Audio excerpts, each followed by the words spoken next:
Hey, it's John. Welcome back to the show, and welcome back to the latest edition of the Live Cut. Premise of this series is to talk about live albums that don't get enough love or recognition. Before we discuss the album today, let me introduce you to my distinguished guest. You may know him from his wonderful YouTube music channel called Cretin Classics. You may also know him from his appearances on Grant's Rock Warehouse, Rock Daydream Nation, and a shitload of other YouTube music channels that escape me right now. My friend, Davey Cretin, welcome to the show. Hello, John. Thank you for having me on today. You're very welcome. So, Davey suggested this live album we're going to discuss today, and this is right up my alley because I've owned this album for many, many years. This is Journey with their first live album called Captured. This was released on January 30, 1981 on Columbia Records. This hit number 9 on the Billboard Top 200 and number 9 in Canada. It will go 2 times platinum in the United States. The musicians who played on this album, actually, before I go into that, this was recorded at 3 different venues. It was recorded on August 4 and 5, 1980 at Cobo Hall in Detroit, Michigan. August 8th, 1980 at Forum de Montreal at Montreal, Quebec, Canada. And October 13th, 1980 at Kosin Nenkin Hall in Shinjyuku, Japan. Pardon the mispronunciation if I pronounced that wrong. The musicians who play on this album are Steve Perry on lead vocals, Neil Schon on guitar and backing vocals, Greg Raleigh on keyboards, backing vocals, and lead vocals on 3 tracks, Ross Valerie on bass guitar and backing vocals, and Steve Smith on drums and percussion. So, Davey, what was your first experience with Journey's music? Definitely hearing it on New York City rock radio Yep. in the late 70s. And then I remember before they really broke huge with Escape, I bought 3 copies of used vinyl from a friend. I mean, you might say a frenemy of mine, but I'll say friend of mine. Okay. I bought Infinity, Evolution, and Departure, I think for $3.50 each from this gentleman. And I can't believe I remember how much I paid for each one. Okay. They were used, they were all in very good shape. He bought them, he was so on them, and I knew songs from the radio, so I purchased them from him. And then I got the live album because they were playing some songs on the radio, but more on that after. And then, of course, I started buying Escape, Frontiers, et cetera, after that, as the records came out, all on vinyl. What was the first song you heard by Journey on the radio? That I can't remember. Certain bands I can remember, that I cannot remember.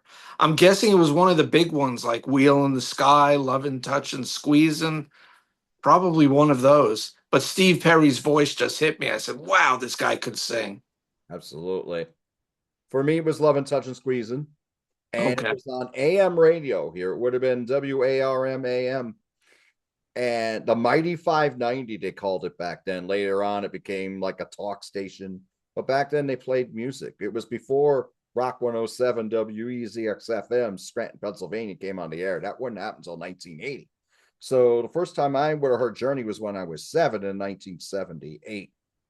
And this was a band that I always dug, but I didn't buy an album by them, or a cassette for that matter, until Journey's Greatest Hits, which has sold a shitload of copies ever Oh, since. yeah. Now, I think it hit the top 10, even though there weren't any new singles on this album. So I would have bought that in 88, the year it was released. And then in 1990, I bought the album we're going to discuss today on cassette. Look So at that huge barcode on the cover. yeah, look at that look at that barcode. That is huge. That's bigger than my ex-wife. Come on, get out of here with that giant barcode. Exactly. Yeah. So I have a few CDs. I'm a fan. I'm not a huge fan, but I know their singles. I know some of their deep cuts. I definitely would one thing I will say is of like all those bands that we called AOR rock that had a ton of hits, they seem to be the band that had the most songs on the radio that didn't hit top 40. But they became iconic. Wheel in the Sky was not a big hit, but everyone knows Wheel in the Sky. Lights was not a big hit, but everybody knows Lights. They had other songs that didn't hit the top 40, like Too Late didn't hit the top 40. Anytime didn't hit the top 40. They were all singles, but they were like always bubbling under. And this album came out that had all those songs that were just building and building the momentum. So that's what I really like about this album. It's when right before they became superstars. So we're going to discuss this album today. We're going to talk about what we like about this album, what we may not be so crazy about. So, Davey, let her rip. Well, just a couple of facts that I have that I've written down. Produced by Kevin Elson, and the one studio track at the end of the album, which we'll get to, was recorded at Fantasy Studios in Berkeley, California. Now, this album was released between their Japanese sort of only soundtrack, Dream After Dream, which is mainly instrumental with a few vocal cuts, and before their big, giant, huge breakthrough, Escape. Also, because some of it was recorded in Japan, like you said, John, it hit number 75 on the Japanese charts. Okay. This is the last album with co-founding member, keyboard player, songwriter, the great Greg Raleigh. And everyone knows him from those great early Santana songs, too. He was a part of Santana back in the day. The album was dedicated to Bon Scott because Journey had toured with AC/DC, and Bon Scott unfortunately passed away early 1980, and this album came out early 1981. So those are the facts that I have. There are 17 songs, 15 live, one pre-recorded walk-on song, and then the studio track at the end. So that's the end of my notes. Okay. And we have one live song on this album that was never released on a studio album. And it's certainly one of the highlights on here. I've read several comments in various circles that say this is before the ballads took over. Would you agree with that statement? Definitely. What I think is there's ballads on here, but the ballads still rock. They became a different band when Jonathan Cain joined. 100%. And interestingly, one of the bands that opened for Journey on this tour was the Babies. There were various bands that opened up. I saw Joe Perry Project that opened. They were playing stadiums, and Pat Benatar and Eddie Money were opening. Now, this was on the West Coast. Journey were from San Francisco, so they were very huge there. Before we get into the album, how many times have you seen Journey live? One or two, and it was definitely the later period, maybe with Augeri and definitely with Arnell. Okay. I never saw them with Steve Perry, unfortunately. Okay, I only saw them with Arnell, and that would have been 2014. It was an interesting lineup. It was like the sound of San Francisco. The first band was Tower of Power. Nice. Yeah, they were good. Next band was Steve Miller Band. And then Journey closed. So it was pretty cool. For Steve Miller was pretty cool, but they're playing like a step lower because he was older and he can't hit those high notes anymore. Very good show up at Montage Mountain in Moosic, Pennsylvania. So what are the highlights for you on this album? Looking at all the songs, getting out my trusty list here.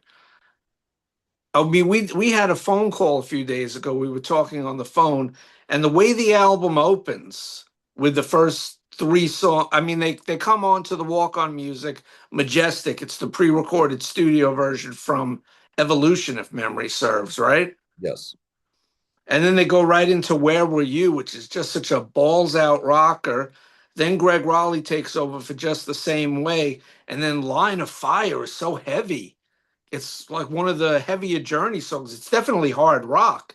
It's not any kind of wimpy ballad. And just coming out of the gate with those three songs before they start to mellow out a little with Lights, the opening of the record is great, like we discussed. Yeah, I was saying it was like a great 1, 2, 3 punch to open this album. It is wicked. But interestingly, when I was doing my research, I went on Setlist FM. Most of the shows they did on that tour, Line of Fire was actually an encore. They put Nice. this, yeah, they would open with Where Were You Just the Same Way, and then they would go to a different track before they go into Lights. Line of Fire was one of the two songs in the encore, and they put it here. I think it works better here though than it would as an encore. I think that was a great move by Columbia Records or Journey, whoever made that decision. I think that was fantastic. Maybe the producer, Kevin Elson. Yeah, perhaps it could have been him too. And it's also fitting the songs onto the constraints of vinyl. So That's each side is approximately 20 minutes, give or take. The record overall is only 71 minutes long. They could have fit more songs if they reconfigured the track listing. And like you said, there are a bunch of songs they didn't perform, which is something I have a little bit of a problem of, but more on that later. okay. Some other highlights for me, definitely Dixie Highway, which is a near 7 minute hard rocking song, and it hit number 30 on my beloved mainstream rock chart, which just started in 1981 in Billboard magazine. I used to buy Billboard. First, I started looking at Billboard on the newsstands, and then I saw that chart, and I fell in love with that chart. Do I know this song from the radio? Oh, look how well that song is doing. And I started buying Billboard magazine every week just to look at that chart. And that's why I always call it my beloved mainstream Billboard rock chart. And Dixie Highway hit number 30. And there's another song on this album that also charted on that chart, but we'll get to that one later. I think Walks Like a Lady is a little too long. I think La Doodah is good, but it's got the drum solo in there. But everyone back in the 70s and 80s, drum solo, guitar solo. Walks Like a Lady has the extended Neil Schon guitar solo. I think the album ends well too with Wheel in the Sky and Any Way You Want It. Just have those rockers to end it before the final studio cut. So I think the first side and Dixie Highway probably are my real highlights here. I just wish there were some other tracks on here. Maybe take off some of the tracks that are on here, but more on that later. What are your highlights? The twofer of Lights, Stay a While. I love the two twofers on this album. I think they're fantastic. Now, a lot of people would say you got three ballads in a row here in Lights, Stay a While, and Too Late. But for this band at this time in their career, I think it really works because their ballads at this point, when we had Greg Raleigh in the band, they still had grit to them. They had those wonderful lyrical guitar solos for Neil Schon, who I think is the king of the lyrical guitar solo in rock music. No doubt about it. Lights is wonderful. I love how it just leads right into Stay a While with said lyrical guitar solo. I think it's excellent. I love the backing vocals on Lights compared to the studio version. I think they're even stronger. They sound angelic. Now, the studio version is wonderful also, but I think this is even stronger than that. A lot of these songs, I think, eclipse the studio version just because more passion. It's a live setting. You got a raucous crowd here, which you can hear very, very clearly. The album's recorded very, very well. There's a nice balance. The crowd isn't too loud, and it's like you can hear a pin drop either. It's recorded perfectly. Great balance between the band and the crowd. Lights in the Stay a While, I think, is wonderful. And I love Feeling That Way into Any Time, which is that two for that. Those two songs should always be played together. I see lately when they've been touring, they're only doing Anytime. They're not doing Feeling That Way. Little snafu for me, but whatever. But to me, you got to play those together. I love the songs. I love the duets with Greg and Steve. I don't, they never touch that magic again, even though I love the Escape album. Feeling that way into any time, I think, is wonderful. The harmonies, the solo into it is awesome. Anytime they don't play it really straight, they speed up the tempo at the end. The vocals this time sound more, they almost sound gospel like it for a rock show, I would say. I love how they speed it up. It plays out at the end like it would be the end of the concert, but it's actually the end of record one.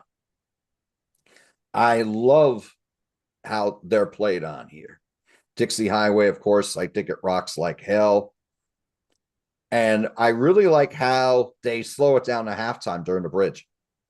I think that's a really good place for Steve to really show off that dynamic voice of his. Do you recall? I like this version much more than the studio version. There's a lot more energy on this one. It really makes that chorus really stand out. I think it's excellent.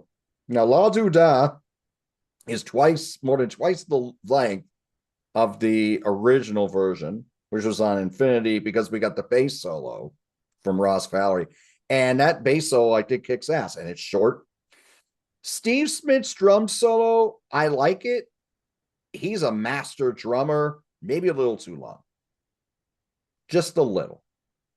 There's only certain drummers I can listen to for 5 minutes or more. Yeah, well, Steve is maybe close, but he is a fantastic drummer. I think that stretches out a little too much.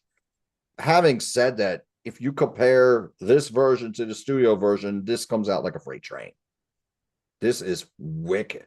Very, very heavy.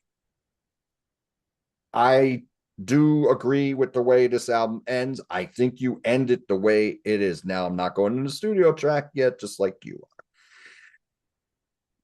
But to me, nearly the whole album is a highlight. And I love Where Were You as a proper opener. I think it's, again, sounds much stronger than it does in the studio version. I love the call and response at the end with Steve's vocal and Neil's guitar. You got that a few times. It works very well on Love and Touch and Squeeze. And when he's going to na na, and then you hear Neil play it back to him. I think that's awesome. Love the backing vocals on this as well. So I'm glad you recommended this album, because this is one that fell off my radar, but I've always loved it. So yeah, I think this album destroys. It's really good, but I do have a few minor issues with it. First of all, Stay a While, when they play that live, that middle section, and just Steve Perry's voice just soars to the heavens. That's a great Journey song that a lot of people don't know, Stay a While. I Yes. love that whole bridge section. Beautiful song. It's very short. I wish it were a longer song. I did notice that there's definitely some studio sweetening going on with a lot of the live tracks. Steve Perry is singing lead vocals, and he's also singing backing vocals. So I think what Kevin Elson, the producer, did, I'm guessing because when Roy Thomas Baker produced that trio of Infinity, Evolution, Departure, they took some of Steve's studio vocals and they used them in the live album, because they sound, the backing vocals set, like you said, they were angelic. They're almost too perfect. I mean, I know that Greg Raleigh is a lead singer. Occasionally, Neil Schon has sung a few songs live. He definitely sings lead on People and Places from the Departure record. And even later on, Ross Valerie sang a song or two on one of the Steve Augeri albums. Okay. So they could all sing lead, but for those vocals to sound so perfect live, definitely some studio sweetening. And I could hear Steve singing lead, and he's also in some of the backing vocals sometimes. But who doesn't do that with live albums? Very few live albums, besides the one that you and Nick Esquire spoke about, the Steve Marriott album that was totally live. Most 95, if not 99% of live albums have studio sweetening on them. Okay, that I agree with, but For me, if a live album feels live and it makes me wish I was there, I could still handle the sweetening. Okay. Like now, we talked about Steve Marriott. Yeah, that was raw and it was 100% live, and it still made me feel like I wanted to be there. Okay. Be a much smaller crowd, but nonetheless very enthusiastic. I I'm cool with live albums that do have a little bit of sweetening, long as it doesn't sound too obvious. To me, like when I was a kid, I didn't really pick up on it, but when I got older, I would really pick up on stuff that was really, you could tell it was live in the studio, so to speak. Like to me, Judas Priest Unleashed in the East, I know Rob redid those vocals. It still feels live to me. Same here, but he said he was sick and he didn't like the way his voice came out on the tape. Right. And which is perfectly cool because hey, it does it feel live? Yes. So that's one of my favorite live albums. And even if it has that, even if he had to redo his vocals. We were or you were bringing up there were some songs that they were playing live on this tour that didn't make the album. Why don't you go deeper into that? There's a list of, well, 10 songs really, and then one that they used as an intro. I have a whole list here. First of all, from the three albums before Steve Perry joined, they did Of a Lifetime, which is an amazing song. Love that track. Not on here. They did the instrumental, and I hope I'm pronouncing this right, Cahotek, Yes. which I think is a Native American name. A great instrumental, not on the album. Loving You Is Easy from Evolution, if memory serves. Great hard rock and song. People and Places, one of my top five Journey songs. I did a show on my friend Joey Sudo's channel earlier this year, Rock Show Critique. We named our favorite 10 Journey songs, and People and Places, very high on my list. Nice. So I've seen the clip on YouTube of them playing it live. They did it live on the Departure tour, and this whole tour is the Departure tour. And the Yes. fact that it's not on the album just kills me. Yeah. Patiently, another ballad, but like you said, we already have a bunch of ballads here. Right. Open the Door, which is a semi ballad from the Infinity album. Precious Time, which is a pretty cool track. Greg Raleigh on harmonica Mhm. from the Departure record. I'm Crying, which is a really good ballad, but it also rocks. Homemade Love, which is like a bluesy hard rocker. Winds of March from Infinity, awesome song. And then from the Dream After Dream album, they used Moon Theme Right. as an intro for Wheel in the Sky. So that's 11 songs. Now, I don't think they were playing all these songs, the 16 on the record, and these 11 songs. They were probably switching some in and out. They were. But I mean, I know you can't fit every song because then it would be a triple album. And Journey at the time weren't big enough for a triple album. They weren't Yes or ELP, who back in the 70s had triple live albums. But I just wish maybe there were some swaps that some songs were on it, some songs weren't. But you can never please all your fans. Okay, let me ask you this. What are the two or three songs that you would swap in? Definitely People and Places. Okay. Uh, of a Lifetime, I think is great, but maybe because Greg Raleigh sang lead, they didn't put that on the album because Steve Perry is now quote unquote the lead singer of the band. Mhm. But I still love Of a Lifetime. Loving You Is Easy, I thought would have been really good on here. And Winds of March is just that the closing epic from, well, one of it's actually the next to last song on Infinity. So probably those, yeah. Winds of March, People and Places, and Of a Lifetime. Me, there were two that stood out. Loving You is Which, easy. I totally agree. And I yes, would have put Homemade Love. Because when I was looking over these songs and I was going back and listening to studio versions, and I've never owned Infinity, but I have Evolution and Departure. I went back and listened to all these before I did the video today. And I'm thinking those two songs I think would have worked best in a live setting at this point. Now, with the first three albums, when they were more jazz fusion, you either really dig them or you don't. I'm in the, I don't dig them. And I think it's just because it took me forever before I heard them. And I knew these songs on here for decades before I finally heard those first three albums. Now, I think the musicianship on those albums are is tremendous, but I don't necessarily think the songs are always great. I don't think Neil Sean should handle lead vocal personally. I think he should have stayed with Greg. And I think Greg's vocals had really improved by the time those early Journey albums came out. He was a good singer in Santana, but he was more like a blues shouter. And here I think he really found his voice. And I think he really found his voice by the time Steve was in the band and they were singing some songs together. So for me, Homemade Love and Loving You Is Easy, I think would have went over well. Some of the others, like you mentioned, you don't want to go too many ballads because it's a rock show. And I think there were songs like, I think it might have been Open the Door that sounded a little too fusiony for me. And I don't know how well it would have went over live. Like there's a few songs on Infinity I think could have fit on Next because they still had those prog elements. Yes. So though, or like a Winds of March. Winds of March, I think, has that kind of feel too. Like, I don't know if I would have put that on a live album, and they didn't do that.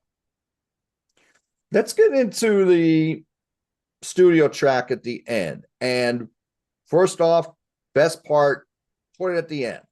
Don't put it at the first song on the second record, for example. I think you break up the continuity. The Party's Over, Hopelessly in Love. This was a top 40 hit single. It's also a song you no longer hear. What do you think of this song? I think it's a great song. I always liked it. It hit number 34 on the Yes. Billboard Hot 100 singles chart. It was released as a single on Valentine's Day, February 14th, 1981. It hit number 2 on my beloved mainstream rock chart, and it hit number 33 on the Canadian singles chart. Now, the keyboard player on this song is not Greg Raleigh, Correct. and it is not Mr. Babies himself. It is a gentleman by the name of Stevie Keys Roseman, Yes. and he plays piano and keyboards on this song. And he also played on a couple of Neil Schon solo albums, and he was in the band VTR with Ross Valerie, Greg Tickner, who was he was the original rhythm guitar player on the first Journey album, and he co-wrote some songs on the second album too, but wasn't in the band by then. And he's still active today on the California music scene. So he plays keyboards on the song. I always loved this song. It used to get tons of airplay on New York radio. That's why it hit number 2 on the mainstream rock chart. I think it's a great song. And I realized listening to it over and over again the past few weeks, it reminds me of Turn It On Again by Genesis because the Does. chorus is at the end of the song. That's true. The song is called The Party's Over, then in parentheses, Hopelessly in Love. And the first 3 quarters, Steve Perry just sings I'm hopelessly in love with you over and over. And then at the end comes the chorus, The Party's Over, just like Turn It On Again by Genesis. The chorus doesn't come till the end of the song. So I think they took that from Genesis when they wrote The Party, or when Steve, I think, yeah, it's a Steve Perry solo song that he wrote it by himself. He didn't write it with Neil. And do you know officially why Greg Raleigh left Journey? I don't know why he left, but I do know he recommended Jonathan Gain. Okay. Because looking at the credits, I wrote down songwriting credits, and a lot of the stuff on the 3 albums with Perry were just written by Perry and Schon. Yes. So I think maybe Greg Raleigh felt that he was being squeezed out of the band. Way less vocals, way less of his songs were getting on the records. He wasn't involved in the writing of the songs. So maybe that's why he felt like he was being displaced in a band he co-founded. I really don't know, but it's just a theory, seeing everything Steve Perry, Neil Schon, the whole first side, except for Just the Same Way, is all Steve Perry and Neil Schon written songs. That's true. So just a thought of mine. I haven't really researched why he left Journey, but I know he did. Yeah, I heard he wanted to spend time with his family. I know he made a solo record, but He was never as big as he was when he was in Journey. And think about it, he was out on the road for about 12 years at this Yeah, over a decade, definitely. because he had done several albums with Santana before he and Neil Schon and Ainsley Dunbar formed Journey. Who was the other guitar player in that band? The early Journey. Oh, George Tickner. That's it. That's it. So you figure he did at least 3 albums with Santana. Oh, he was on Caravanserai. Yeah. Okay. So he did those albums and he did 6 studio albums with Journey. So, and so they're putting out an album a year and then they're touring. Well, 3 studio albums with Journey. Well, he did. I'm talking about. Oh, yeah, you're right. 6, the first 3. Yeah, Sorry. All good. Yeah, I'm just talking about Greg here. Like, so Yeah. you figure 6 albums with Journey and a live album and 4 studio albums with Santana. Maybe he played on that Carlos Santana and Buddy Miles album. I'm not sure off the top of my head. I own the album, but I don't remember the credits. He probably needed a break. So maybe that was it. He was in the store. Am I correct? Okay. And I saw the Storm. I saw them open up for Bryan Adams, and they did a few Journey songs. Okay, where was that? 1992, Nassau Coliseum. Oh, nice. Very cool. And I was backstage, but I did not meet anyone from any band. Okay. Supposed to, but it didn't happen. Let's get back to that VTR, who I've never heard of. Did they release any albums? 1 CD, and I think it's 2005 I wrote down. Okay. Nice. I know. Yes, 2005 CD by VTR. And I think I have that in my collection somewhere. Okay. And he was on, it says that Stevie Keys Roseman was on 1999's Piranha Blues. That's a Neil Schon solo album. He's got a lot of them. But later on, after he wasn't on, and the Journey weren't on Sony, Epic, Columbia, whatever, he started putting out stuff on smaller independent labels. But I think he has at least half a dozen solo albums shown. I definitely don't have all of them. The first one, Late Shift, I think it was Late Night. That was definitely on Sony. How many did he do at Hardline? 2, I think. Okay. And then he did one was on MCA. I think the first Hardline was on MCA in the 90s. Okay. And there may have been a second one that could have been an import only. I don't remember. Of course, Bad English, and their first album was huge. Yes, and then the second album didn't do as well. And there was HSAS, Hager, Sean, Aronson, Shreve. Oh, and this will be a nice Latter-day album someday. Santana 4. That's a good record. It is a very good record. That came out 10 years ago when they had all the original Santana members except for one were on that record. And yes, that is very good. It's a long record, but a lot of it is very, very good. So, Davey, how would you rank Journey Captured on a scale of 1 to 10? I would give it an 8. Ooh, okay. Because what's on there is good. I just wish there were a few other songs on there too. And maybe the drum solo, the guitar solo, take those out, tighten up those songs, put a few extra songs on it. Okay. 9.5 for me. Despite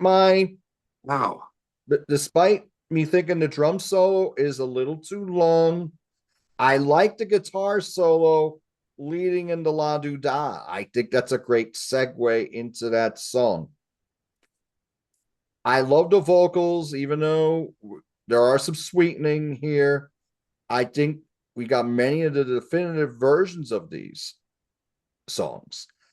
To me, this sounds like a band that's about to conquer the world. And they did. And they did.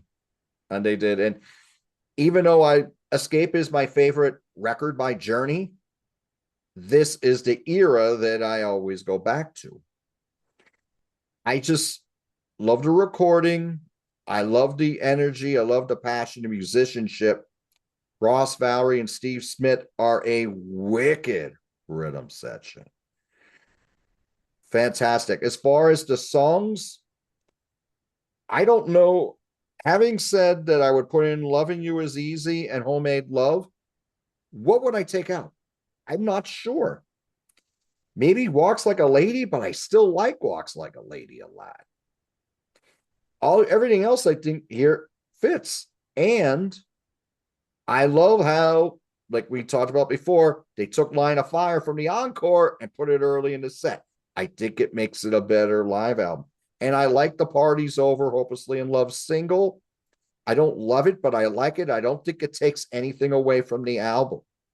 It's not music time like Sticks Caught in the Act.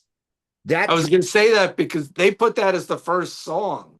They put it as the first song, and Brian Foster and I were talking about that album a few months ago, and yeah, neither of us were kind to that song, and I don't think time has been kind to it as well. So for me, this is a 9.5 out of 10. This is a wonderful live album that Davey recommended, and I'm so glad that he did. This is Journey Captured.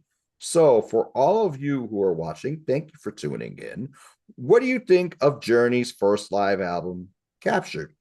Do you think this is a fantastic live album like I do, or are you like the album but you don't think it's great like Davey, or you're somewhere in the middle?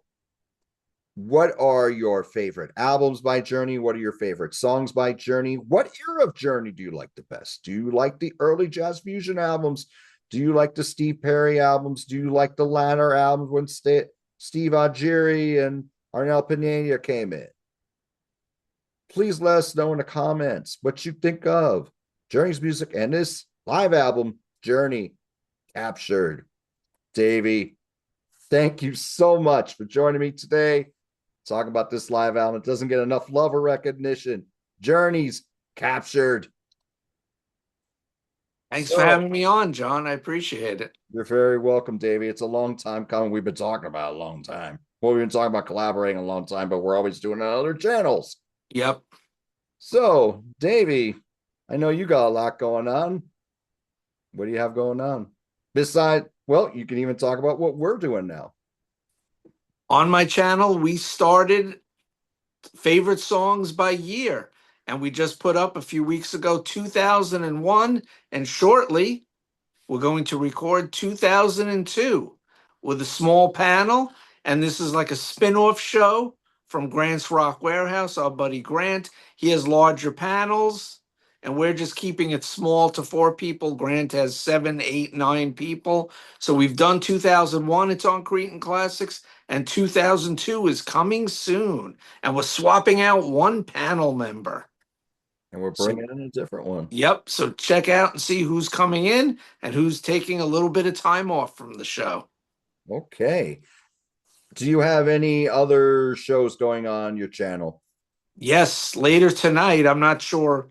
I mean, I'll probably put this up faster than you air this, but I'm doing a review of Sea of Tranquility Springfest 2026, the festival that wasn't, yet was, featuring Rick Labante's Band of Brothers. And it took place at the Warehouse in Newburgh, New York. So look for that video on Cretin Classics too. I liked the short video that you put out earlier today, so that gets me excited to check that out. Thank you. Yeah, that short is my first ever short. It's doing really well. I'm going to be doing more shorts, and you might hear some Sinatra-fied songs. Oh, there you go. Classic rock and metal songs sung in the style of Frank Sinatra, and maybe even a little Sammy Davis Jr. in there too. Ah, the Candy Man. That's right. You know it can't. Awesome. Thank you. So look for all that stuff on Cretin Classics. Thanks, John. You're very welcome. Thank y'all so much for joining us today. Do what you love, and we'll talk to you soon.